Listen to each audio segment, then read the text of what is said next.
என் viewers எல்லாருக்கும் வணக்கம். இன்றைக்கி வந்து காரச்சேவு எப்படி பண்ணலான்னு பார்க்கலாம். அதுக்கு நான் வந்து 1 கப்பு கடலை மாவு வச்சுருக்கேன்.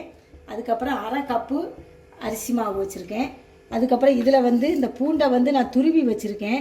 நல்ல நைஸாட்டு துருவி வச்சுருக்கேன். பூண்டு 2 பூண்டு எடுத்து துருவி வச்சுருக்கேன். உப்பு கொஞ்சம், நல்ல மிளகு கொஞ்சம், வத்தல் பொடி, அப்புறம் பெருங்காயத்தை தண்ணியில் ஊற வச்சுருக்கேன். காயப்பொடி இருந்தாலும் பெருங்காயம் இருந்தாலும் நீங்கள் போட்டுக்கலாம். இங்கே எண்ணெயை காய வச்சுருக்கேன். இப்போ வந்து இந்த கரண்டியில் வந்து நான் கொஞ்சம் நெய் ஊற்றிருக்கேன். ஒரு ஸ்பூன் நெய் விட்டு இதை நான் சூடாக்க போகிறேன். அவ்வளோ விடணும், கொஞ்சம் சூடாகட்டும்.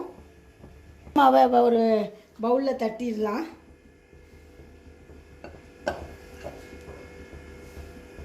அப்புறம் அரிசி மாவு போட்டுடலாம். உப்பு போட்டுடலாம். தேவைக்கு உப்பு போட்டுக்கோங்க. அப்புறம் நல்ல மிளகு பொடி. இதெல்லாம் காரத்துக்கு தான், உங்களுக்கு அது விருப்பம் எவ்வளோ போடணுமோ போட்டுக்கோங்க. வத்தல் பொடி போடாமலும் நீங்கள் செய்யலாம். நல்ல மிளகு பொடி மட்டும் போட்டும் செய்யலாம். அதுக்கப்புறம் இந்த பூண்டு துருவி வச்சுருக்கேன், நைஸாக துருவி வச்சுருக்கேன். இதை போட்டுடலாம். பூண்டுலாம் இது அவ்வளோத்தையும் கலந்துக்கோங்க.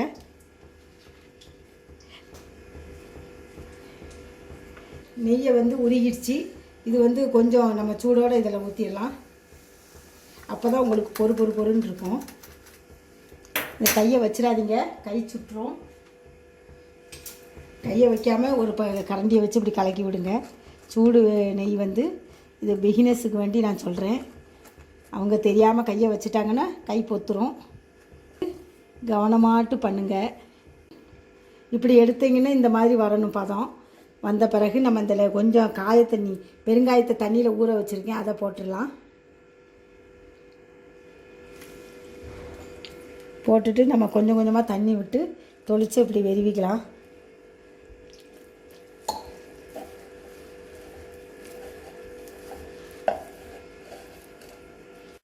மாவு இப்போ இந்த பதத்துக்கு இருக்கட்டும். இப்போ பாருங்கள், இந்த பதம் இருக்குது. இது வந்து இப்போ நம்ம முறுக்கு வச்சு தேங்குழல் வச்சு உங்கள்கிட்ட இருந்துச்சுன்னா அதை போட்டால் போதும். என்கிட்ட இந்த மாதிரி 3 ஹோல் போட்டு தேங்குழல் வச்சுருக்கு. இதை தான் நான் போடுறேன். அதுக்கு முன்னாடி நம்ம கொஞ்சம் இதில் எண்ணெய் தடவிக்கலாம்.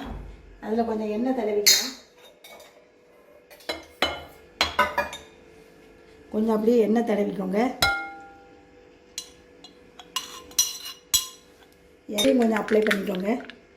நம்ம புளியக்கூடியதுலேயும் கொஞ்சம் எண்ணெய் தடவிக்கிட்டு நம்ம இப்போ எண்ணெய் காஞ்சிருச்சான்னு பார்க்கலாம். ஒரு சின்ன பீஸ் போடுங்க. இப்போ காஞ்சிருச்சு எண்ணெய். இப்போ நம்ம நல்லா புளிஞ்சு விட்டுடலாம். நான் எப்படி புளிகிறேன்னு பாருங்கள்.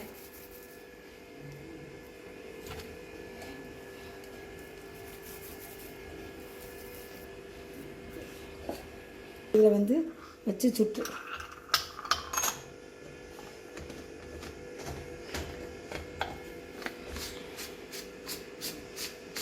வச்சுட்டு அதுக்கப்புறம் கொஞ்சம் சிம்மில் வச்சுக்கோங்க. அதுக்கப்புறம் நம்ம கூட்டிக்கலாம். இப்போ மெல்ல அப்படியே சுற்றி விடுங்க. கொஞ்சம் கீழே இறக்கி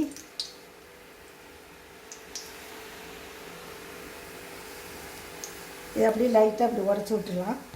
நீங்கள் இது போட்ட உடனே கரண்டியை வச்சு அப்படி லேட்டாக இப்படி உடச்சி விட்டுருங்க. சூட்டோடே அப்படி உடச்சிங்கன்னா அது உடஞ்சிடும்.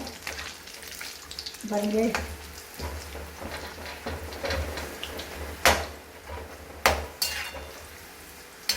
இப்படி உடச்சி விட்டுட்டா போதும் சூட்டோட. இப்போ இந்த சலசலப்பெல்லாம் அடங்கட்டும். கொஞ்சம் சலசலப்பு அடங்கிடுச்சு. கொஞ்ச நேரம் இருக்கட்டும். உங்களுக்கு இப்படி எடுத்தால் டக்கு சக்கரை இருக்கும். அப்படி காமிக்கிறேன்.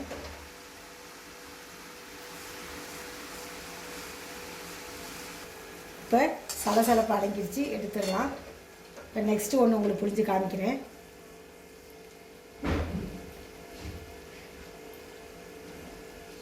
இந்த காரம் போடுறதெல்லாம் அது உங்களுடைய விருப்பம். மீடியம் ஃப்ளேமில் வச்சுட்டு இப்படி முறுக்கு போல் சுற்றுங்க.